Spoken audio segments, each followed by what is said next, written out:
Great. Thank you ever so much for joining today. We've got 31 people out of a potential 101, I think. But we all know what it's like trying to get onto Zoom at the time you need to. So 31 is about our average. Welcome and thank you for being here today. And thank you for joining Preservation Mirage and their latest preservation session. I hope you're staying cool wherever you are. This is the first one we've done in a while. I think the last one was way back at the end of last year. As COVID is now in our rearview mirror, we don't really do as many of them because we like to see people face to face, as I'm sure you do.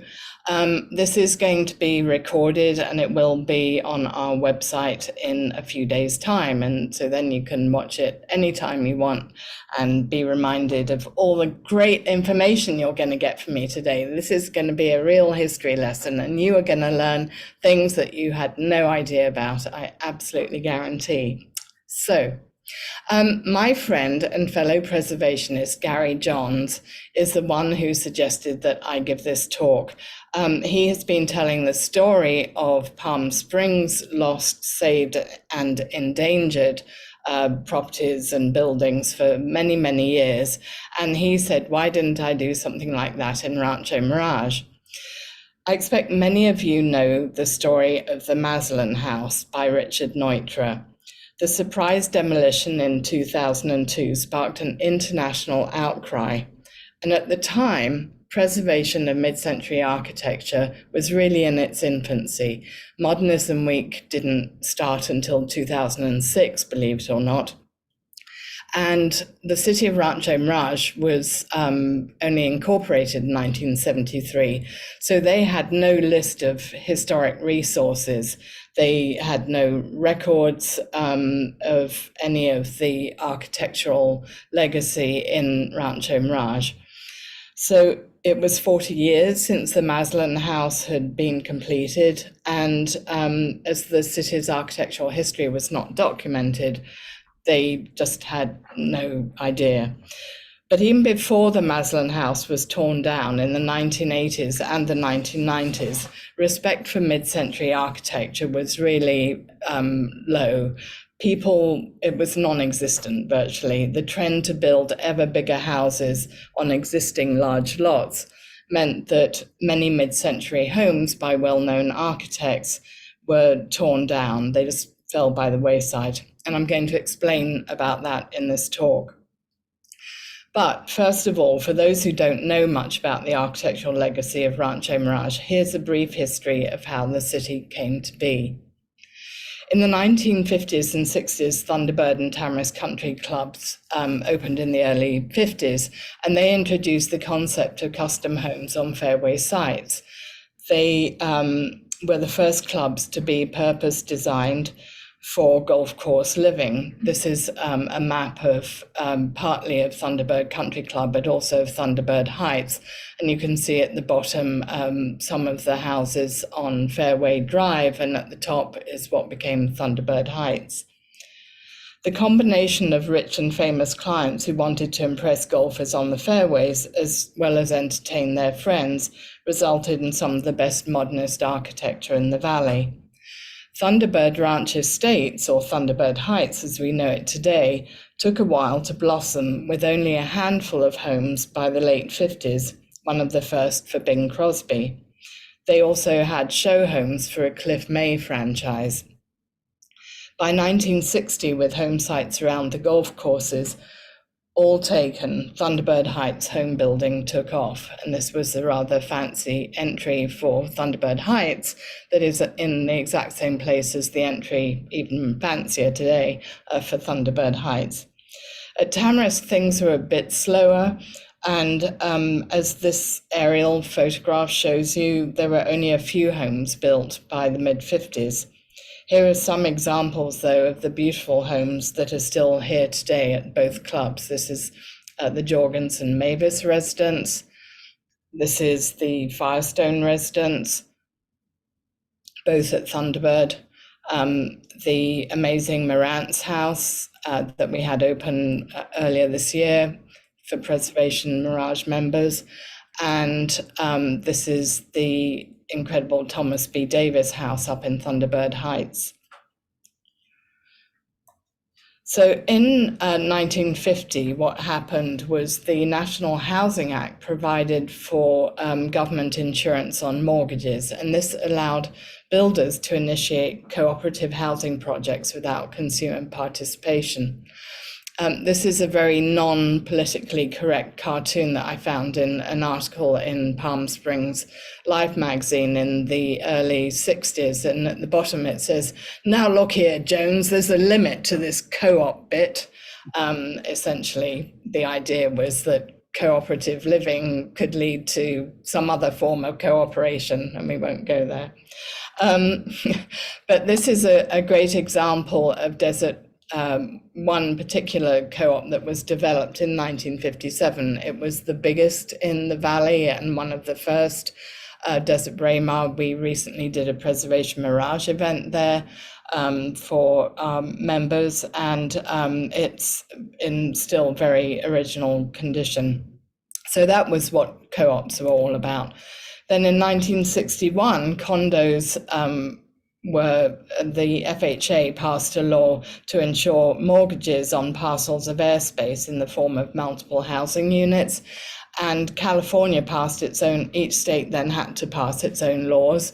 California passed its own condo law in 1963. And this meant that homeowners of condominiums had the same advantages as single family homeowners in terms of realizing benefits on their profits and that kind of thing. But it also meant that developers could start building big planned developments, which were multiple units on smaller lots. So then in the 1970s, major developers bought up a lot of the land, the date palm groves, the citrus ranches, and built these sprawling planned developments like Mission Hills, the Spring Sunrise Country Club, Desert Island, and they created thousands of units around golf courses with all the facilities you'd expect, like pools and tennis. Second homes were then became available to everyone, not just the rich. In the meantime, we also had some late modern homes by architects like Howard Lapham and Hugh Capter, Welton Beckett being built out in Rancho Mirage, but these were mostly being built on the sort of last remaining lots at country clubs or up in Thunderbird Heights. This is a really great article I found in the Desert Sun, which is sorry, I've just zipped past it, talks about Rancho Mirage being country club city, and it talks about the hundreds of units that were being developed. So at the Springs, there were 862 units planned, at Sunrise, 744 units, and so on.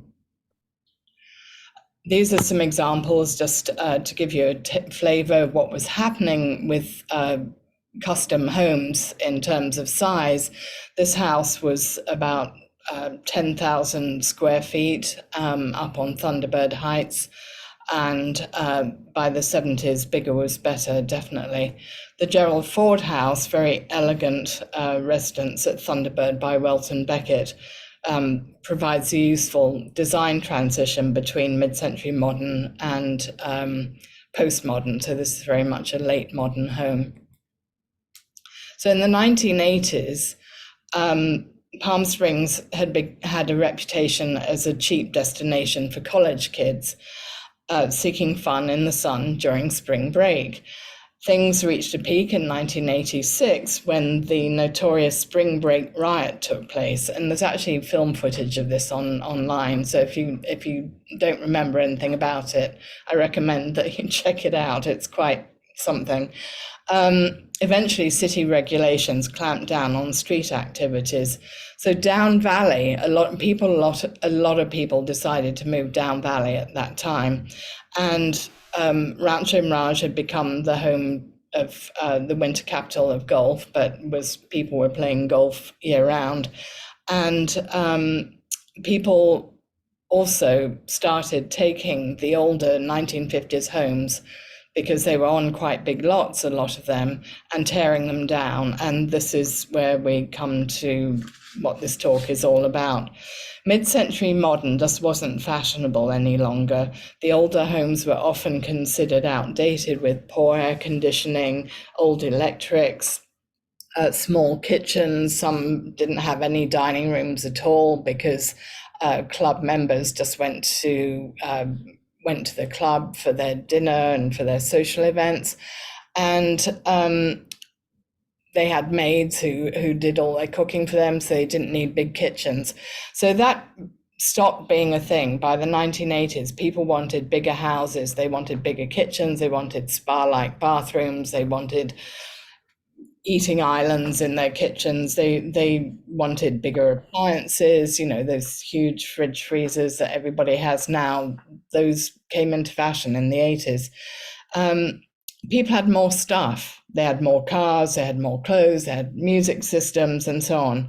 So second home buyers either wanted bigger homes or they wanted the lock up and leave convenience of living in one of those planned developments like Mission Hills or the Springs. The planned developments continued to expand across the Coachella Valley, and actually I read a figure recently that 80% of new build homes in California are now part of a planned development. In other words, you're in an HOA. So what happened to design in the 1980s? Well, Oliver Stone's movie Wall Street declared that greed is good. And by the 80s, there was also a significant increase in the number of Americans owning stocks. There were more millionaires. So we're going to take a look at some of the homes of the 1980s, and you can see the inside of one here to give you an idea of how this played out in design. We're talking the architectural equivalent of shoulder pads. And when I found this wonderful picture of Joan Collins, whose daughter used to be my neighbor in Paris, but that's a whole other story. I found this wonderful picture of Joan Collins, and I thought, well, that says it all to me. And I've been using this expression that the 1980s is, and postmodern, is the architectural equivalent of shoulder pads ever since. And I think that kind of tells you right there. So this was one of the first casualties in the 1980s. What had been here on the site at Tamarisk Country Club was a fairly modest in size house built by Hal Levitt for the film director Hal Wallace. And that got torn down in the 1980s. And Steve Chase, who had become, he'd started out his career with Arthur Elrod, and he continued to grow his business, and he continued to create this kind of look, which is indeed the architectural equivalent of shoulder pads, or at least the interior design equivalent of shoulder pads. But this house too is also about 10,000 square feet, and it's just enormous. It's still there. And these are pictures from a recent, just before the house sold, so from the real estate information. So the early 1990s in Southern California wasn't a great time.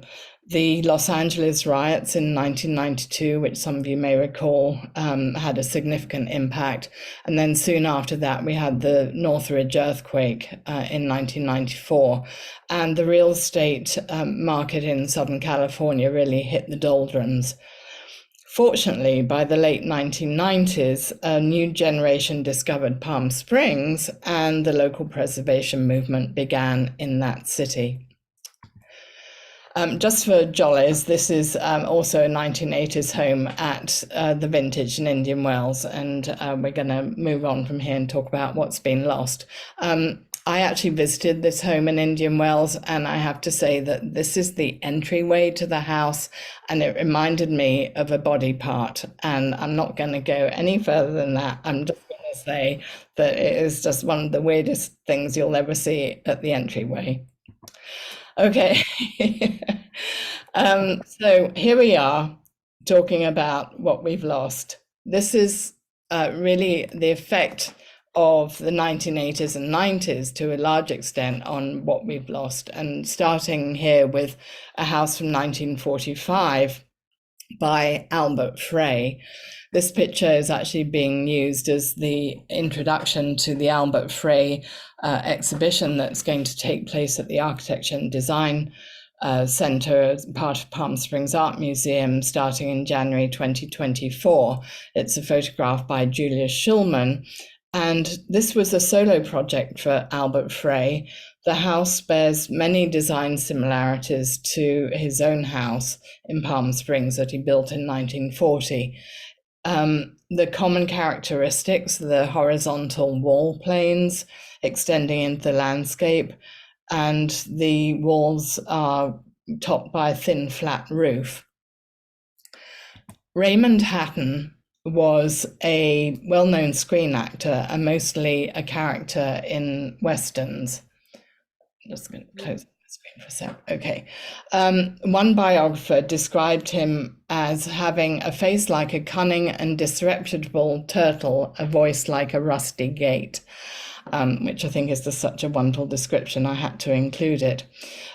Went on to say he had a lovely roguish screen personality, and he had excuse me, few peers when it came to playing grizzled Western sidekicks. But here on the left, you can see this building on the left is actually the guest house to the main house that you can see on the right. Oops.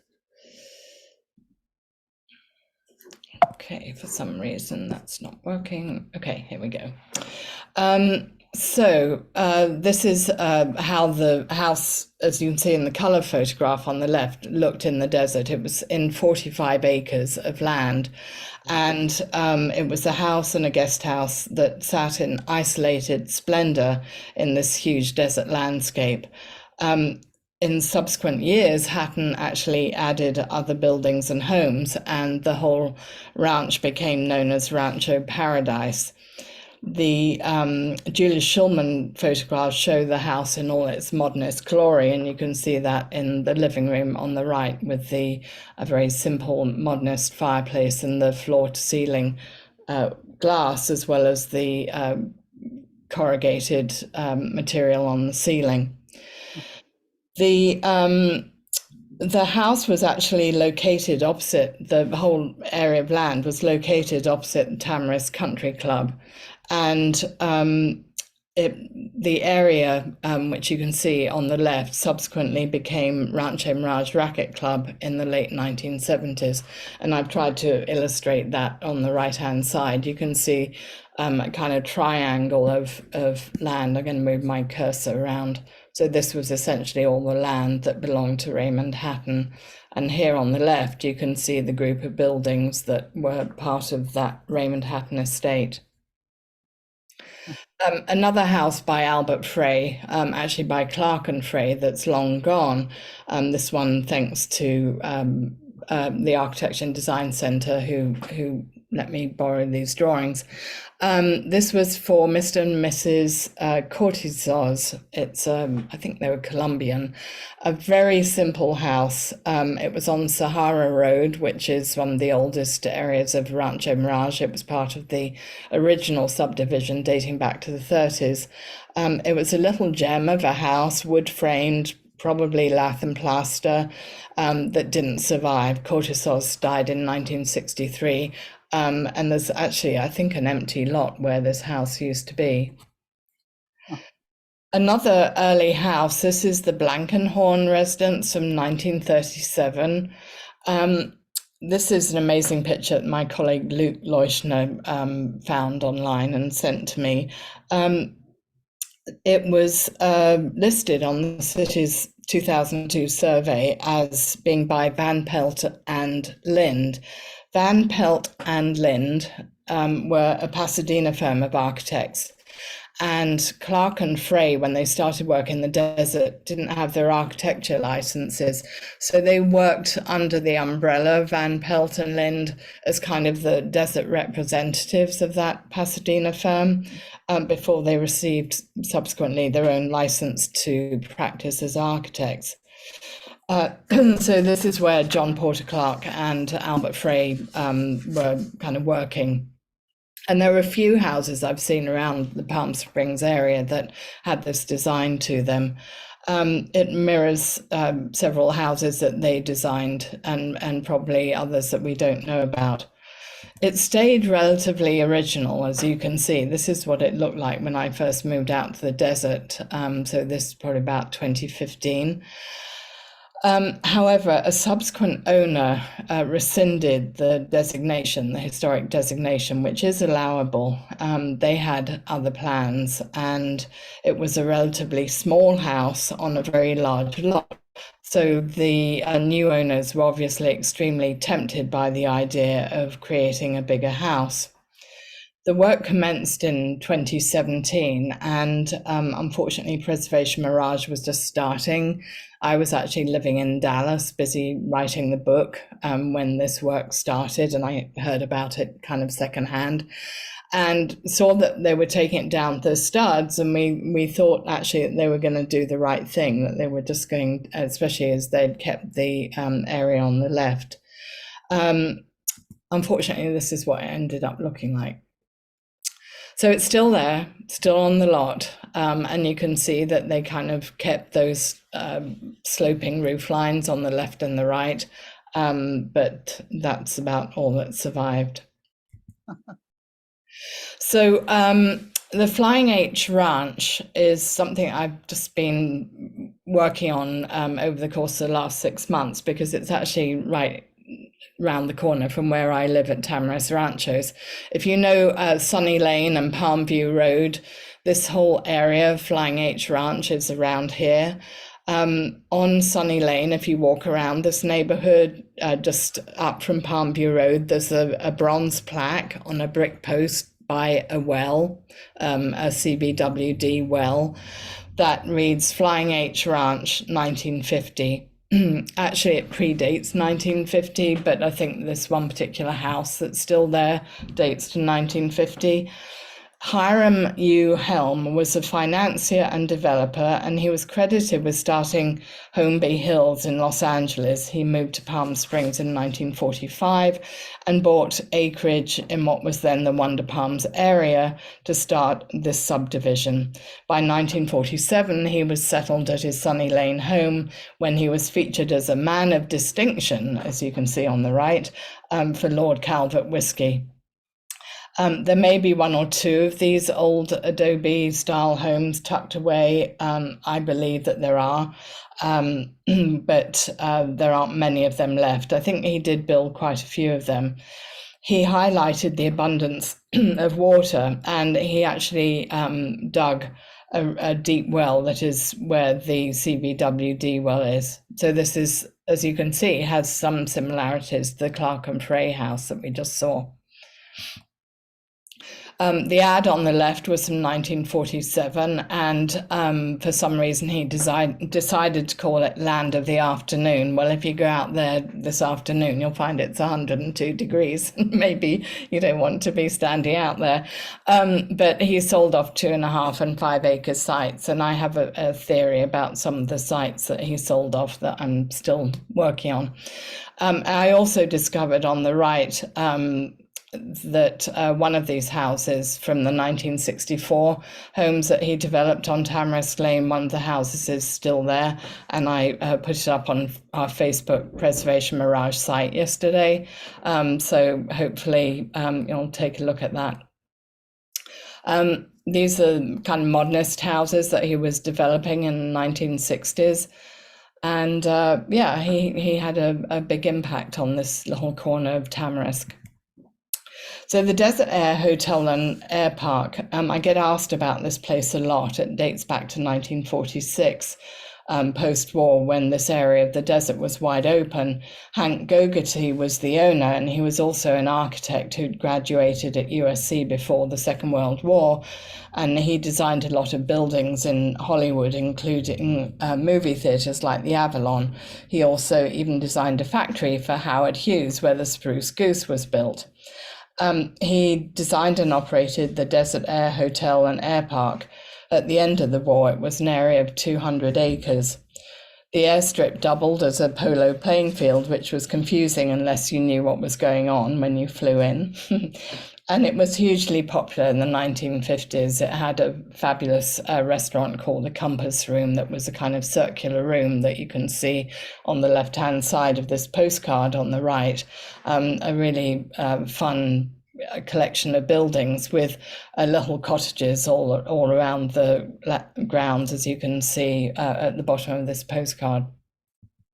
The guest ranch idea was the forerunner of hotels at the time, and guest ranches were really designed for people to come out and spend time playing golf or riding horses or swimming or whatever they wanted to do.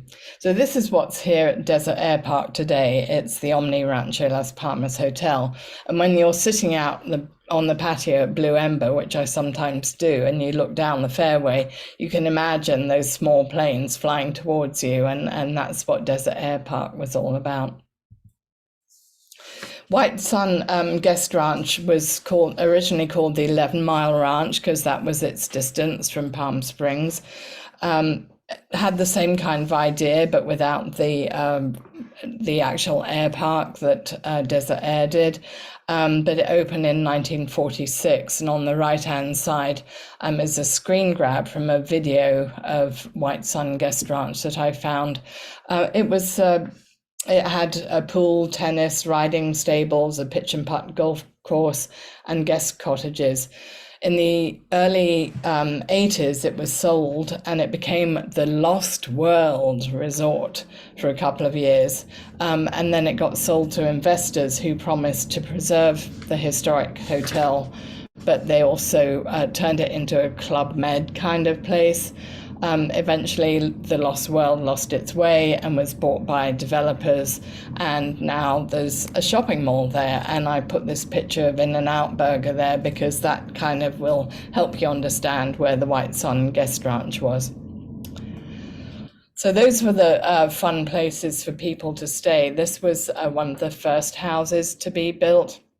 The house is actually kind of still there, but it started out looking like this. So it was a really simple ranch house. Bing Crosby was one of the first to build a house up in Thunderbird Heights. He didn't have the house for long. He sold it on. And apparently he built the house really small because he didn't want visitors. This is what it looks like today. After who knows how many remodels. It's still touted as Bing Crosby's residence, but about the only thing that's still the same is the location and the setting. Whispering Waters Hotel is started life actually as the Dancing Waters Hotel before the owners decided it should be Whispering Waters. Dancing Waters probably sounded a bit too jolly.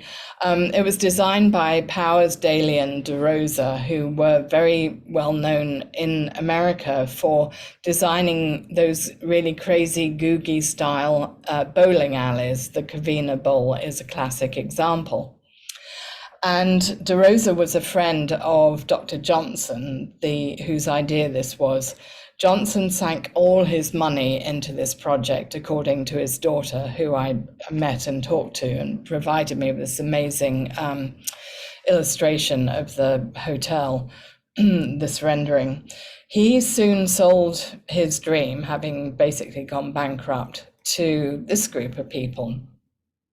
We've got here in the picture Hugh O'Brien, Dennis Weaver, Aaron Spelling, Carolyn Jones, and Lloyd Bridges, who were the top TV stars of the time. I mean, between them, they represented pretty much every TV show that was on TV, from Gunsmoke to The Addams Family and so on. And then Aaron Spelling, as you may recall, became a super popular and successful TV producer as well. So they owned this hotel for a few years, and then they too decided that hotel business wasn't their thing. And so here I'm just showing you on the left the way the hotel looked from the outside, Whispering Waters, and the way it looks today. And what it is today, it's owned by the city of Rancho Mirage. It's affordable living for seniors. I think that it became Santa faked, as we call it, back in the 90s, because that was the era for Santa faux and Santa fake. But what's always entertaining for me with these old pictures and new pictures is it doesn't matter what you do to a building like this. If there are loads of big rocks and boulders in front of it, no one can be bothered to move them. So I just want to draw your attention to some of the rocks on the left-hand side that are still in the picture on the right-hand side. And that's going to come up again in just a few seconds. But when you go by this, it's on Sahara Road. You can look at it and see that amazing rock wall face is all across the building still. And there are other details that are still there, but kind of fun to see. So that was Whispering Waters Hotel, and it was a really popular hotel in Rancho Mirage. So I'm going to talk about the Clare residence briefly. I don't have a picture of it, but this was a William F. Cody house for Charles Clare. It was a decent sized house. It dates back to the mid-50s at Tamarisk Country Club. And Clare was the original owner. He was from the East Coast. He was a demon golfer. He was president of Tamarisk Country Club in the 60s and won nearly every local trophy. But in the 1990s, the house that was there was demolished, and it made way for this. So where that red tag is on the right-hand side of the screen, that's where the Charles Clare house was.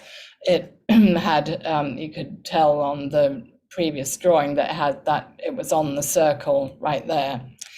And I'm not saying that the person who had this house built, who was Marvin Davis, the president of 20th Century Fox, didn't need a 13,000 square foot home, but the Clare residence became the garden for his house. So that was the end of that particular Cody home. The Nicoletti residence, 1961, was also a William F. Cody house, and this is one of his biggest and most significant residential projects. Up on the hill at Thunderbird Heights for socialite Louise Durham Nicoletti, the Desert Sun in 1967 named Nicoletti the First Lady of Philanthropy and the modern epitome of a fairy godmother. She commissioned the house in 1959, and she and Cody spent a year or so sparring amicably over its design. So on the right, you have a picture that I found in the Nicoletti file at Cal Poly that shows some kind of almost back of envelope sketches. On the left, you have a finished site plan for the house, and it was kind of a U shape that wrapped around the large pool. The home was really built for entertaining, and it became known as Little El Dorado because of its similarities to the legendary El Dorado clubhouse. This is shown particularly on the elevation below in this rendering, where the whole side of the house overlooked the valley.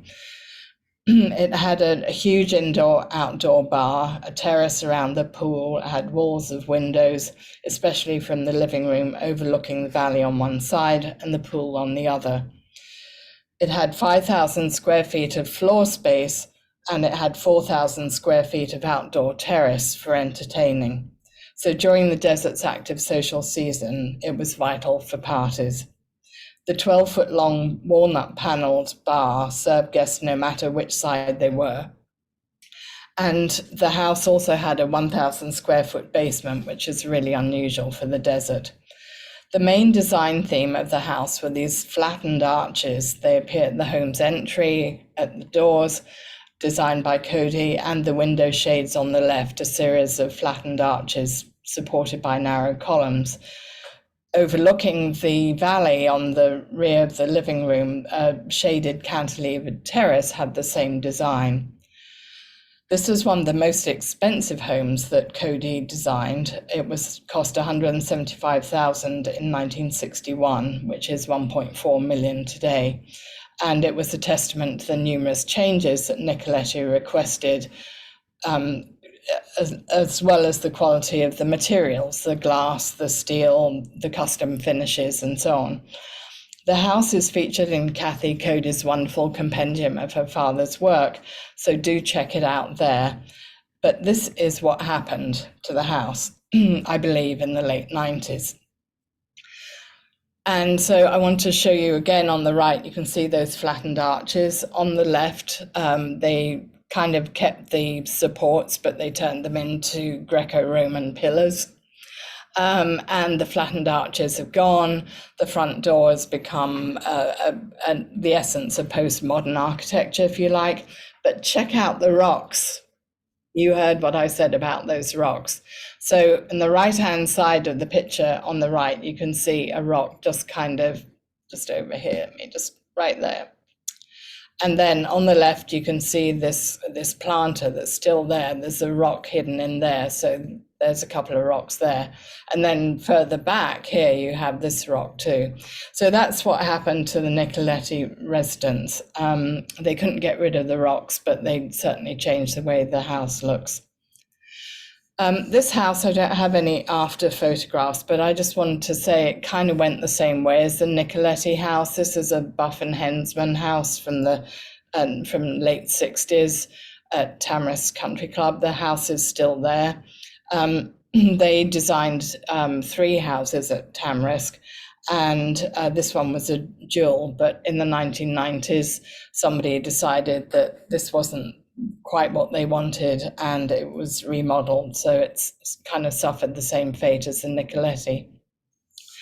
The Zephyr Marx residence in 1959, I recently discovered, is described in this Palm Springs Villager magazine as being designed by Zeppo Marx himself with the help of architect Wallace Neff. And that always made me chuckle when I read that, because I thought Wallace Neff probably wasn't that thrilled about being described as Zeppo Marx's assistant, given that Wallace Neff was one of the most famous architects in Los Angeles and had also designed homes for Harpo Marx and Gummo Marx at Tamarisk Country Club. Gummo's second home was designed by him. Neff today is revered for his Spanish colonial, his Mediterranean revival homes for people like Douglas Fairbanks and Mary Pickford. But he moved with the times and designed many of these modernist style homes. Zeppo was a bachelor when he built this house across the golf course from Frank Sinatra. He subsequently married Barbara, who later married Frank. So something completely different stands in place of this house today. The McCulloch Residence by Welton Beckett. It's also known as the Push Button Paradise, designed in 1956. On the right, you'll see the cover of Life magazine. This was the Lazy Susan 14-foot diameter sun lounger. The Palm Springs Debs from Palm Springs High School posed on the rotating lounger along with a standard poodle, which I believe belonged to the McCullochs. Inside the Life issue, a 5-page feature on the house featured photographs and detailed plans. The house was the brainchild of Robert McCulloch, whose motors ran America, McCulloch Motors. He was also the eccentric entrepreneur who bought London Bridge and put it up in Lake Havasu because he owned Lake Havasu. In fact, I drove through there the other day, saw the bridge and drove down McCulloch Boulevard. So I've been there.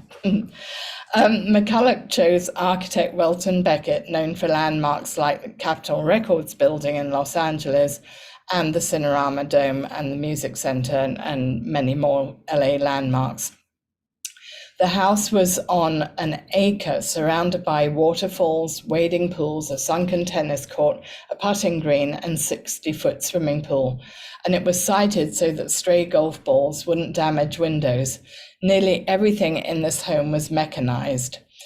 Beside the sun lounger, the bar replaced empty whiskey bottles at the touch of a button. Beds went up and down, and this is my favorite bit. A morning wake-up system opened drapes, turned on music, filled the bathtub, and flashed a light in the kitchen to alert the butler. We should all be so lucky. That's what I want to wake me up every morning. There was a central sound system, there was a 100-record jukebox, the phones were connected, and in the kitchen, you'll see on the bottom right, a round cooktop allowed 4 people to prepare food together. Now, that to me sounds like a nightmare. I don't know about you, but when it's just 2 of us in the kitchen, that's bad enough anyway. Outside, the barbecue automatically preheated the charcoal so that it burned more quickly and automatically sprinkled water if it got too hot. Huell Hauser did an hour-long show on this house that can be viewed via the Chapman University archive.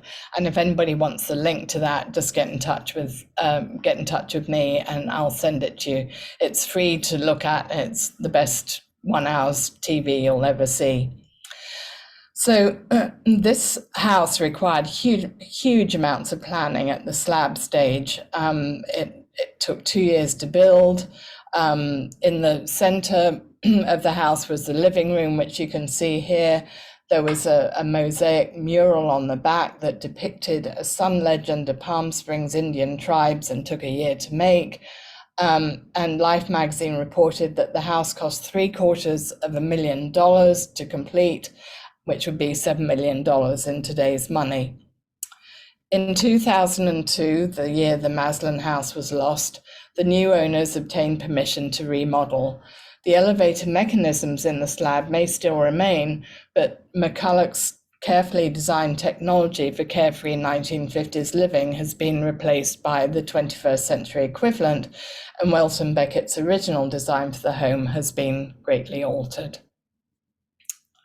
So now we move on to the Maslin House, which in a way is part of the reason why any of us are preservationists. This was by Richard Neutra. It was built in 1962. Neutra is considered the father of modernist architecture, and he was described by the New York Times as introducing the international style to America, redefining architecture in the 20th century with a series of remarkable residential pavilions, of which this is one. And his houses are now cherished in the same way as Frank Lloyd Wright's, as testaments to a uniquely original vision and a particularly pivotal moment in design history. This was a particularly pivotal moment because this was Neutra's penultimate house in California. He moved back to Europe in 1965. This was his final commission in the desert. He also designed the Kaufman House, 1947 house in Palm Springs, and a 30s house, the Grace Miller House in Palm Springs. So the Maslins were passionate about golf and about art. Luella Maslin was on the board of the Palm Springs Art Museum while her husband was on the board of the Minneapolis Art Museum. They had a huge art collection and they spent a lot of time in the desert. So when they employed Neutra to design this house, Neutra had to really design the house around their art collection. And in the end, he felt that it was one of his best jobs. Sam Maslin died in 1988. Luella Maslin lived on in the house for another 13 years before she passed away in 2001. The house was in excellent original condition, so I've heard. The buyer told neighbors he would preserve it. One day he applied for a demolition permit, and the next day the house was gone. Had it survived, it would have continued to be the jewel in the crown of Rancho Mirage architecture. 20 years later, the question remains, why did the new owner destroy it? The only good thing to come out of it was that its loss compelled the Rancho Mirage city to commission a survey of its architectural resources. And here's what's there today. So the red tag on the left, top left-hand corner shows you the huge house that got built in its place. And people often ask me what's there. This is a story of a 1978 house, so by Ken restaurant, the Chart House by Ken Kellogg. Ken Kellogg is considered the father of organic architecture, and he was also the designer of the Doolittle House, which is up in Joshua Tree. And my cat has just walked in. So if you hear meowing, I'm sorry, we'll try and keep her under control. The Doolittle House by Ken Kellogg is one of the most sensational buildings. If you ever get a chance to have a look at it, it is sometimes open during Modernism Week. There goes my cat. This was the subject of a comprehensive report by the Palm Springs Preservation Foundation, who described the appearance of this building as a giant sea creature washed up on some ancient shore. It won numerous awards and was designated a historic landmark by the city of Rancho Mirage in its 2003 survey. Unusual among chart house restaurants, it was one of the few not to have a sea view or an oceanfront location. But for the inland locations, sensational architecture was often the alternative, as it was here. The 200-foot-long restaurant appeared to burrow into the low hillside, following natural contours alongside Highway 111. The organic roof was made of laminate planks floating over walls of natural stone. It closed in 2003, and the restaurant changed hands and name several times. A well-known local builder had built the restaurant and continued to own it through its various iterations. It burned down in 2012. I had just bought my house in the desert when it burned. Many people, including Kellogg, offered to rebuild the restaurant. It was torn down. It remains an empty site and is much missed to this day. Perhaps one day it will be rebuilt. So we're coming to more recent times now. Fortunately, we went through a long period where the really key piece of architecture seemed to be preserved. And I think that's been a function of Modernism Week and more recently just new people discovering Rancho Mirage. But in 2020, this house befell its fate. It was the Hyatt VonDaine house, and Hyatt VonDaine was the guy that started the Hyatt hotel chain. He had the first Hyatt hotel at Los Angeles Airport before he sold it to Pritzker family in 1957. They kept the name, and that was how Hyatt Hotels was built. VonDaine was a financier, banker, socialite. He was married to famous actress Ginny Sims, with whom he had 2 children. And then Walter Winchell, who was the daughter of Walter Winchell, the gossip columnist from the 50s and 60s. He, VonDaine, commissioned this huge Thunderbird Heights home by designer Howard Lapham, who had designed other Thunderbird Heights houses and also redesigned the clubhouse at Thunderbird. The luxury finishes included marble and walnut paneled walls and oak floors. The most intriguing feature was this. It was a table on a mechanized lift function that went up and down in the foyer. So on the bottom left, you can see, this is a Maynard Parker photograph from the mid-60s. You can see the table kind of moving, which was kind of cool. And then on the right, you can see the table in place. The house was bought. The table had actually stayed down in the basement. I kind of snuck in there one day and I found it, and you can actually read on the picture at the top, which I took, it says Hyatt VonDaine CO Thunderbird Country Club. And so that was the table resting on its crazy mechanism. So that elevator mechanism stayed in the basement for several decades. The next owners, the Roy Woods, were he was a famous oil man from Oklahoma, and he employed Arthur Elrod to completely redo the house. And these are a couple of pictures that show the Arthur Elrod interiors. When the current owners bought the house just before COVID, a lot of the Elrod interiors were still there. The house had some remodeling work done, but was still, recognizable for what it was. It didn't have any crazy, weird additions to it.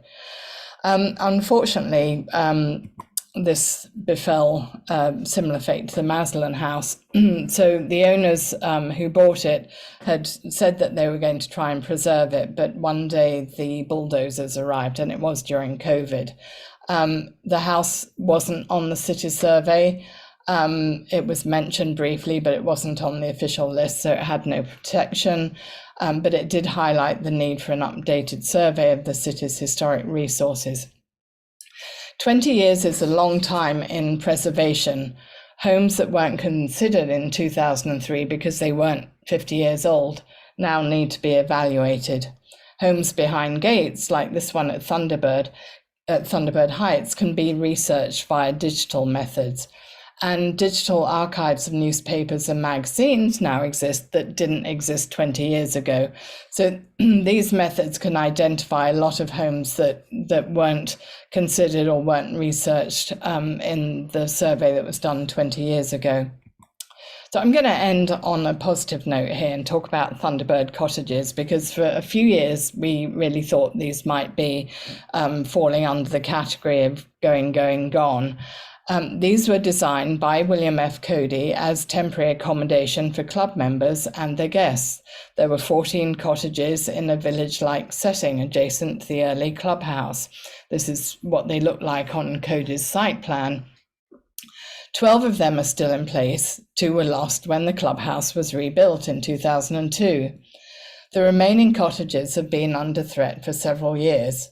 We've worked closely with Thunderbird Friends of the Cottages to campaign to the city for their preservation. Because these cottages do appear on the survey, they do have some protection, i.e. public hearings would have to be held. A redevelopment plan has been in the works for 6 years, with votes taken, approval secured. But thankfully for us, along came COVID, and with it some uncertainty. Club members who opposed the plans had more time to investigate the proposals, and recently we heard that this proposal is shelved. This is what they were planning to do. So you'll remember that's what the 14 houses look like in their village-like setting, and this is what they were going to become. I just want to comment about progress, because progress often means that the opportunity to tear things down and start afresh never quite goes away. At the moment, we feel confident that the historic Cody cottages at Thunderbird have been saved. They are, in fact, the last vestige of the club's history, as all other club buildings are long gone. As with many of the old country clubs, most of the country clubs have all suffered in the same way.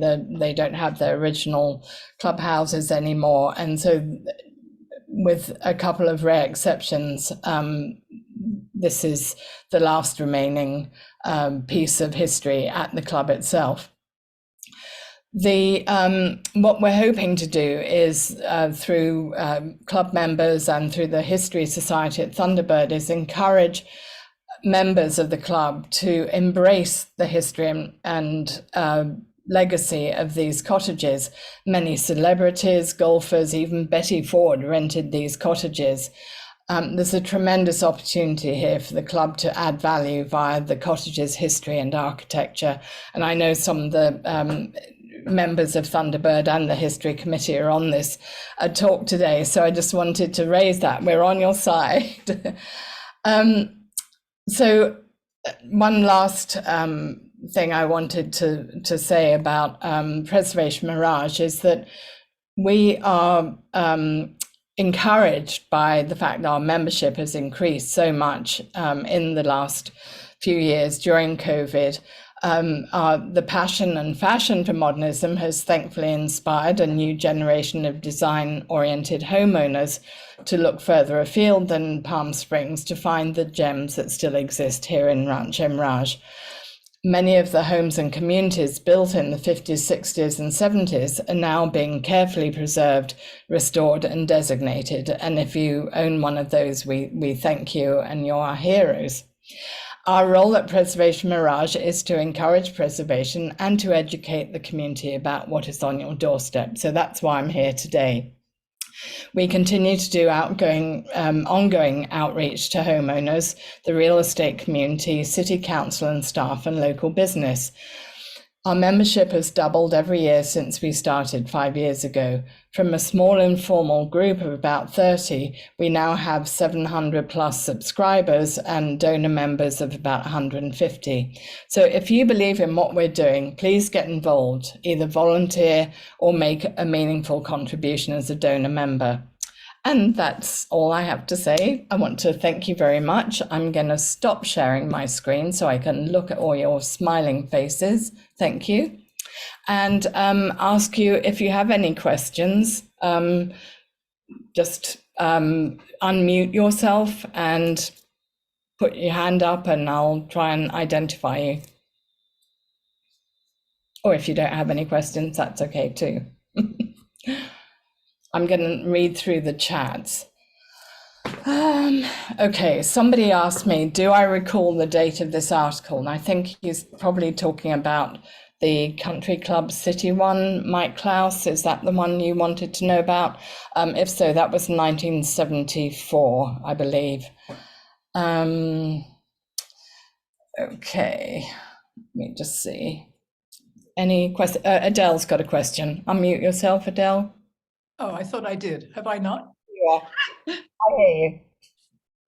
You can?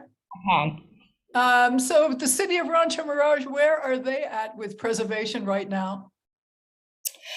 Well, we're encouraged because there are 3 new council members, and the 3 new council members have sworn to support us, to support our goals. The revision of the survey is now a line item on the budget that needs to be approved. I hope I'm not giving away anything. And so we are waiting for further word in that regard. But because we have grown into a force to be reckoned with in terms of numbers and in terms of outreach to the community, they interact with us on a regular basis. And I think that's a very positive thing. No, absolutely. And that's, as preservation organizations, that's where you have to start. Somebody's asked the question, are there any postmodern jewels that you expect should be preserved after they turn 50? Yes, actually. So the one that really pops into my head right away is a Ted Grensback house on Tamara's Country Club. People refer to it as a concrete bunker, and they refer to it as brutalist, but actually it really is a postmodern house. It's early 80s. And it has all the classic shapes of postmodern, and that's a house that I would definitely encourage being listed, designated as soon as the 80s come around. Oh, and one more, in fact, and they may be on this call. I recently went to a 1980s Hal Levitt House at Tamara's Country Club, and that is also a house that should be designated in the future. It's more of a late modern than a postmodern, but definitely 80s is just now, I'm trying to catch up with the 70s, but 80s is just crossing my radar now. And so I'm beginning to look more and more, and people are telling me as well. So that's also great. People are looking into the 80s themselves. And Steve Chase, you know, you either love him or hate him, but my God, what in right? Okay. Anyone else? I had a question. Go ahead. For you, Melissa. Thank you for the wonderful presentation. I'm going on 2-year new resident of Rancho Mirage at Chalet Palms. Oh, great. And I just was wondering if you had any advice in terms of working towards historic designation. Like, have you worked with HOAs on that, or do you have any kind of? Absolutely. You know, it's a big question, I'm sure, but It's actually, for me, it's a fairly easy one because I've been working with Chalet Palms people for about 5 years on that same question. okay. Yeah, if you I know, know like Jeremy and Jace and exactly. yeah. Um, Okay. I've been actively encouraging them to go for a historic district designation. I think that would Okay. be the easiest route. The good thing about Chalet Palms is we now know who the architect is, and we also have a lot of historic photographs that we found in an archive. And so I think it would be a pretty easy one to get designated, and everybody there has done such a great job in preserving that community. So congratulations. Okay, great. Thank you. So you keep pressuring Jeremy. I know he's got a I full. will. I know. I keep wanting to poke him and I know he's busy and we're all busy, but Yeah. we're also really excited and enthusiastic. So I would love you yeah. to, it's the city's 50th anniversary starting this fall, and Oh wow. and we're really trying to get more houses and communities designated. So if that could be a reason to kickstart the process. Every time I've talked to people about this in the past, every time a homeowner or a community starts getting involved with the city, it means that the city has to take notice of preservation. And to answer Adele's question early on, the city only takes on board what we put in front of it. And if we can keep putting designations on their table, then we know that they are comprehensive and well researched, then they have no choice but to designate communities and homes, and that makes such a huge difference. Okay. Thank you. Did anybody else have anything? No? We good? All right. Well, if you have anything else that you want to share, don't hesitate to reach out to us. info@preservationmirage.org is kind of the best bet. But most of you know where I am, unfortunately.